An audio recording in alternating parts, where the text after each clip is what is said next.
back to Southern Arizona Wing Chun. This is our second video in our series on wooden dummy training. Today's topic, principal target. So let's get started.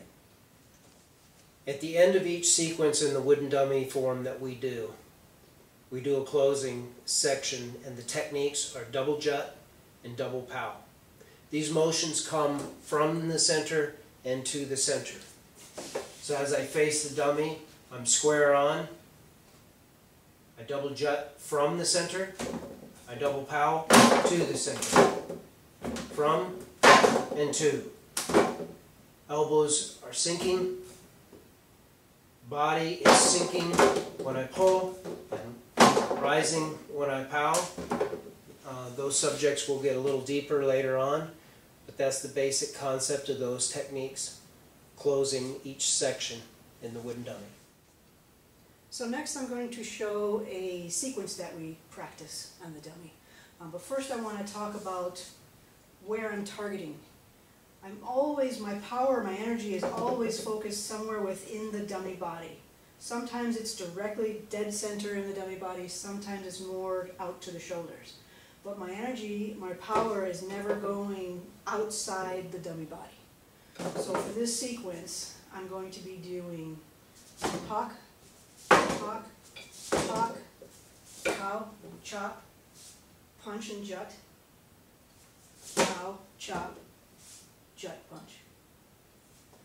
So when I do the pocks, each pock is going to the center, but not exactly dead center. It's a little more to the shoulder. When I pock, I never want to go outside the dummy body. My energy is going towards the center. When I do the cow, it's from the center of the dummy. I'm pulling from the center. When I do the chop, to the center. My wusao hand is very important to have your triangle structure. Your wusao hand is always backing that up. Then from here, after that chop, I do a jut, punch to the center. So when I do the jut, again, I'm pulling from the center, I'm punching to dead center. And then I repeat it.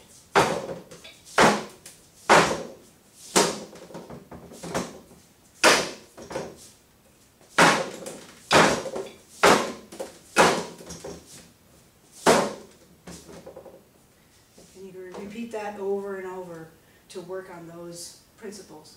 But your energy or your power is always coming from the target or to the target. Let me cover a little bit about the footwork during that sequence. That'll help you stay connected to the center while you're moving.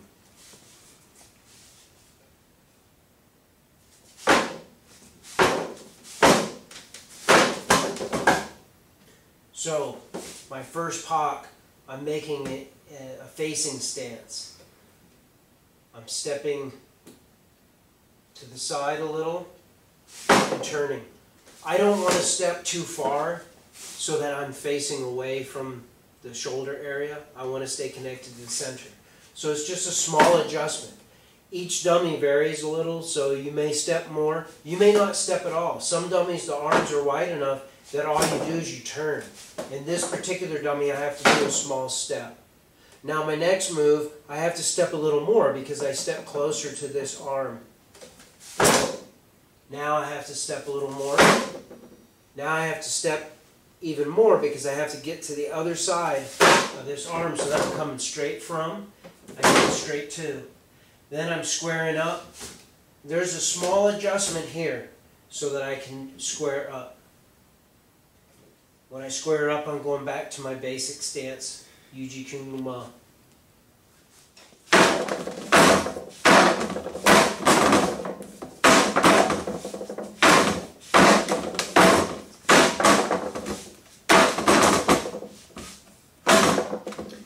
So when I start, I do a facing stance and I do pock. In this position, my blocking hand is on my center. I'm facing the shoulder, but I'm connected to the center of the dummy.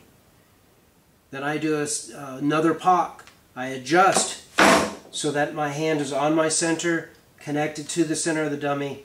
I'm facing the shoulder. I do another facing stance. Same thing.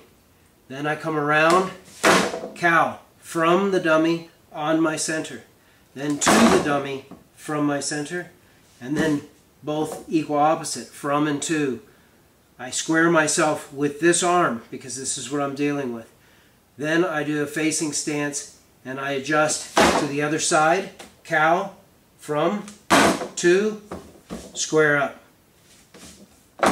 close. So as you're training, make sure you keep in mind the principles.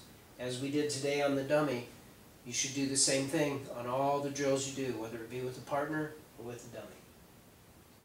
So in a future video, we will show the relationship between development on the dummy and how that relates to developing with a partner, because they're all related. So that's a wrap for today. We'll catch you next time.